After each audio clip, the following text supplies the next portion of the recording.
Welcome to Wanti Tube. The first week in the wilderness was a trial of survival and a victory of the spirit. But the journey was not over. The next stage required Jesus to go deeper, beyond the silence and into the very heart of the wilderness itself. This is the story of days 8, 9, and 10. On the 8th day, the world as he knew it began to dissolve. The body, now an afterthought, a vessel honed by fasting, ceased to be a boundary. The separation between himself and the wilderness, between the observer and the observed, started to fade. The long fast had burned away the final, stubborn vestiges of the ego, the human sense of I. Past and future, memory and hope, all dissolved into the great, eternal now. He no longer felt the heat of the sun on his skin. He felt the sun's warmth as part of his own being. He no longer heard the wind pass by him. He felt the wind's breath as his own. He was a part of the whole, a single, perfect note in the grand symphony of his Father's creation. This was the great oneness, a state of being that mystics through the ages would seek.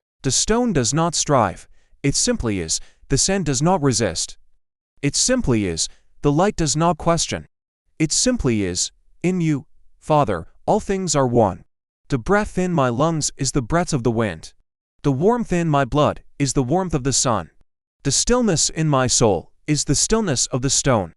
Let the I dissolve, so that only you remain. On the 9th day, the wilderness tested this newfound unity. The sky, clear for over a week, turned a dark, bruised purple. A strange stillness fell, the air growing heavy and charged. The wind, once a gentle breath, began to whisper, then moan, then howl. A violent desert storm, a maelstrom of sand and fury, descended upon the landscape. The storm raged around him, a deafening chorus of power and fury. It was the voice of chaos, the raw, untamed power of nature unleashed. But it could not touch him, for he was not a man enduring a storm. He was the calm at its very center. He recognized the storm not as an enemy, but as another voice of his Father, the voice of immense, untamable power, the same power that spoke the world into existence.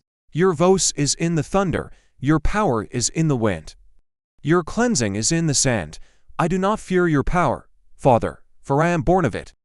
Let the storm rage, I will be still, and know that you are God. The 10th day dawned on a world washed clean. The storm had passed, leaving the air crisp and the desert glistening, every rock and grain of sand defined with impossible clarity. And in this clean, silent world, Jesus' spirit, now perfectly still and unified with the Father, received its vision. He saw it all. The path was no longer a mystery. He saw the faces he would call, the lives he would change. He saw the love, the betrayal, the agony of the cross, and the ultimate, a glorious victory over death itself. He saw it not as a future to be feared, but as a promise to be fulfilled. The 40 days were no longer a trial to be endured, but the sacred, necessary forging for the journey ahead.